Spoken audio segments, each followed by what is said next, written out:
have salivated to hear the words, "There never was such a goose," and fought back tears as Tiny Tim proclaimed, "God bless us, everyone."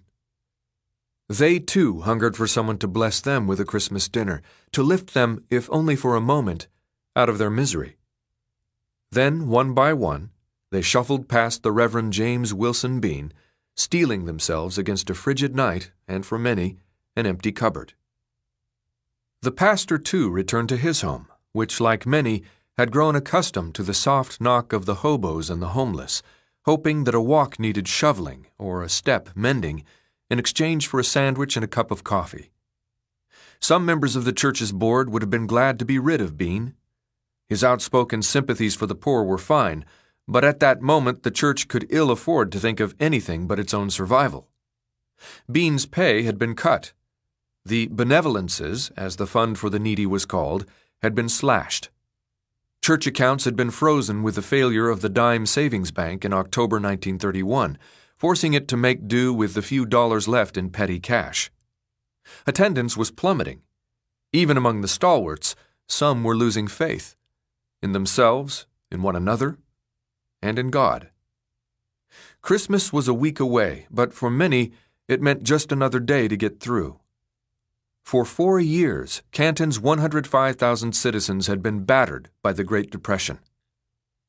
Around town, parents were using strips of tires to extend the life of worn-out shoes. The Union Mission was bursting with the homeless, and scrawny children in patched coats were scavenging for coal along the B&O railroad tracks.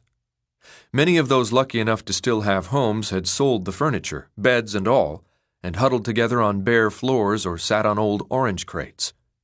So it was around the country. And B. Verdot saw it all. Newspapers selling for 3 cents a copy were shared, family to family, and read by kerosene lamp. For many, electricity was a luxury as remote as a ride on the bus or a visit to the doctor. Children went to school on empty stomachs. Many would not learn the meaning of the word breakfast until years later. In back alleys, dogs and cats were left to fend for themselves and could be seen pawing through refuse for scraps. Thousands of Canton's depositors were shocked to discover their banks padlocked, their savings gone. Mothers and fathers did what they could to hide their despair from the children and from each other. All the while, the asylum, the county poorhouse, the city orphanage, and the reformatory swelled with the casualties of the hard times. It was a landscape Dickens would have recognized. Far off in Washington, a new president had proclaimed earlier in the year that the only thing we have to fear is fear itself. In Canton and across the country, it didn't feel that way. By Christmas 1933, 2 million Americans were homeless. Tens of thousands rode the rails in search of a job. 1 in 4 Americans was out of work. In Ohio, it was worse. There, the jobless numbered more than 1 in 3, and in industrial centers like Canton, some put the number at 50%. There was no purpose in counting. No relief was to be had. Until then, Canton had always been a proud city where skilled and unskilled hands alike had found opportunity. Its immigrant-rich labor pool, the centrality of its location, the convergence of railroads, and the richness of its mineral deposits had given rise to major industries like Hoover, Timken, Diebold, and Republic Steel. The sweepers, roller bearings, safes, and steel they produced could be found worldwide. Now, some forges were idle and cold. Many assembly lines were reduced to skeleton crews that went through the motions of maintenance, turning out the lights and going home.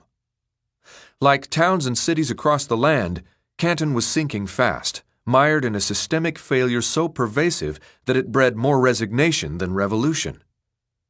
No institution existed, neither government, church, nor charity, to stem the misery.